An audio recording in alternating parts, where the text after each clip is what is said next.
Good morning. I enrolled myself in a driving school, and at my age, of course, I've driven before. But the thing is, I haven't had a license for a long time.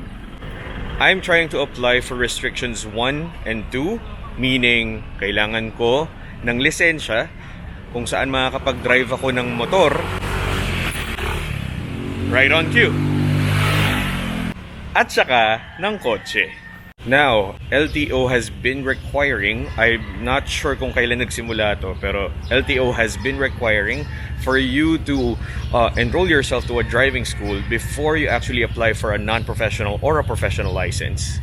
So that's exactly what we're gonna do today. I originally wanted to apply or enroll sa Honda driving school, but number one, it's too far from me. Number two, it's quite heavy on the pockets. So I opted for something that's more accessible. I enrolled myself yesterday, and today is gonna be that day when I hop on a bike, a motorbike. Sana pumasa. Alright, before we get busy, we gotta get some coffee first. Oh. Hey guys, whoever's in there. I'm ready for my coffee.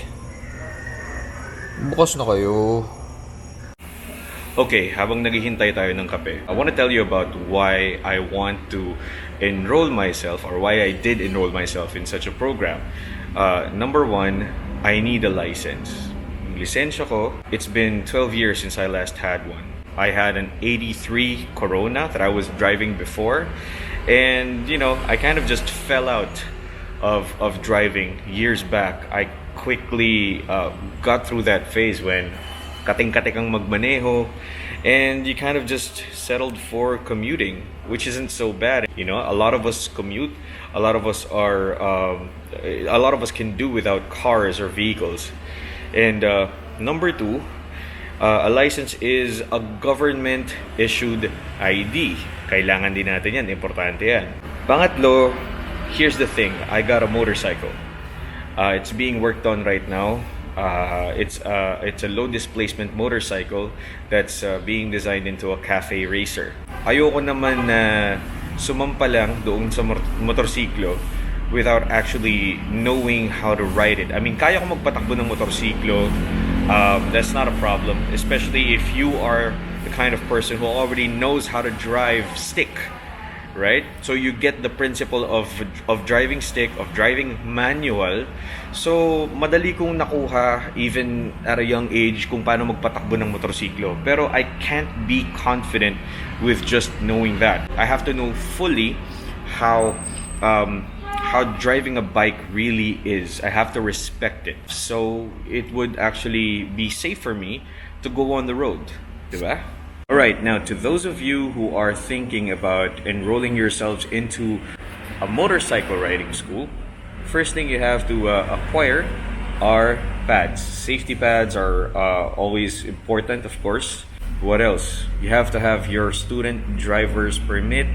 Buti nga ngayon, 30 days na lang. Dati, when I was in college, I think you had to keep your student permit for about 3 months before you can actually apply for the non-pro or the pro for that matter.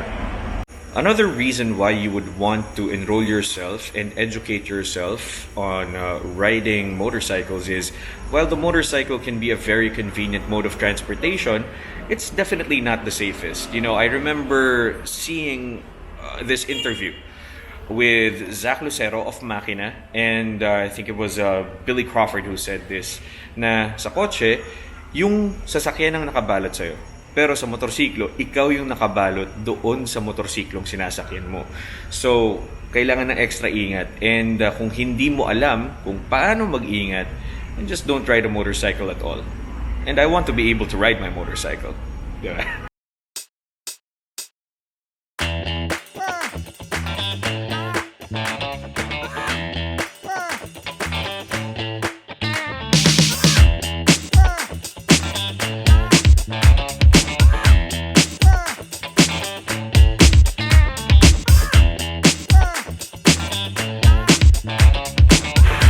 Okay, we're already here at the basketball court kung nasaan yung course, and it looks like this.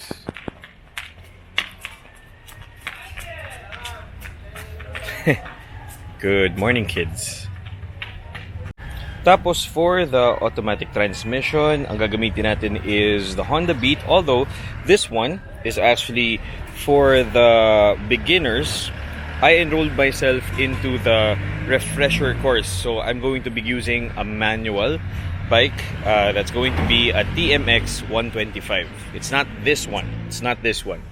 We're up bright and early, and this is Sir Roland. Yan, siya yung isa sa mga instructors namin. Sir Roland, good morning po sa inyo. Good morning po. Kahit yung mga marurunong na, kailangan pa rin nila mag-enroll dito, di ba? Yes, sir.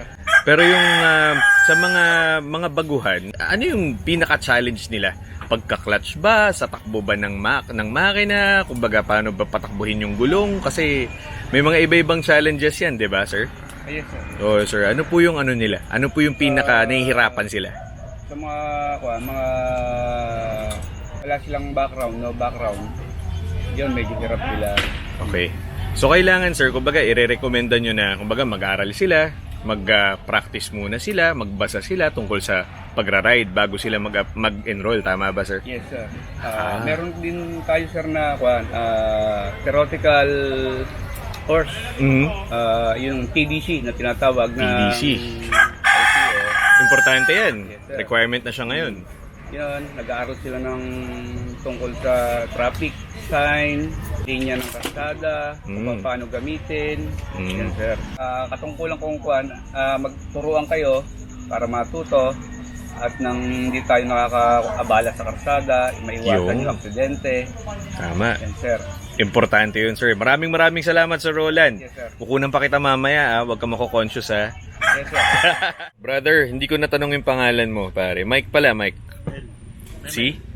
Memel, yun. Si Sir Memel, kasama ko siya ngayon dito sa driving school. Sir, yung sa inyo, automatic, ano? Bakit nyo po kailangan mag-apply for an automatic, for a non-pro ba or pro? Non-pro lang. Non-pro, sir. Tapos magmumotor kayo ng Matic. Matic. Kumuha po ba kayo ng automatic na motorsiklo o para po to sa trabaho? Hindi, sir, gagamitin namin pang service. Pang service, parang family business, ganun, sir. Hindi, sir. Pagka work. Sa work. Tapos bahay. Work tapos bahay. Dati may experience ka na ba with motorcycle? Sumasakay, nagra-ride ka na ba? Nag-ano ako, sir, nagmumotor ako, palengke lang, sir, tsaka e-bike. Palengke. E-bike, nako. Yung sa e-bike, ako actually mayroon akong scooter eh. Yung scooter na nakatayo ka lang, M365 na may suspension. So sir, ngayon, kumbaga, ready ka na ba sa training natin? Kaya.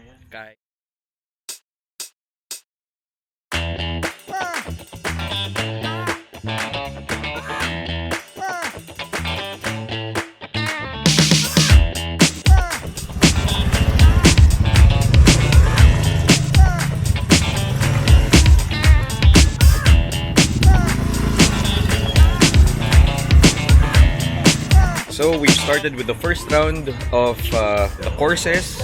I haven't gotten my turn yet, pero maya-mayang konti siguro. Ayan. Let's pan over to him. Medyo challenging yung course eh. Hindi siya madali eh. Kasi kung nandito ka, makikita mo na yung mga turns niya these are not normal turns that you would make, especially in low speed. So, eto, ginagawa natin, siguro, kung naka-clutch tayo, naka-primera ka lang, hindi ka mag-segunda, hindi mo mag-segunda kasi maliit lang yung court. Tsaka, ito nga, you have to make tighter turns. So, let's see how I do.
we're done. And we're here with the good people of Express Driving School. Kunin na namin yung certification namin. Alright, so I just got my certificate right here. Basically, it says that I did pass the certification. It wasn't easy. Not all courses are done in a basketball court, and not all courses are structured that way. But parting shot sa akin ni Kuya Roland is be easy on the clutch. You have to have a good grip on the handlebars.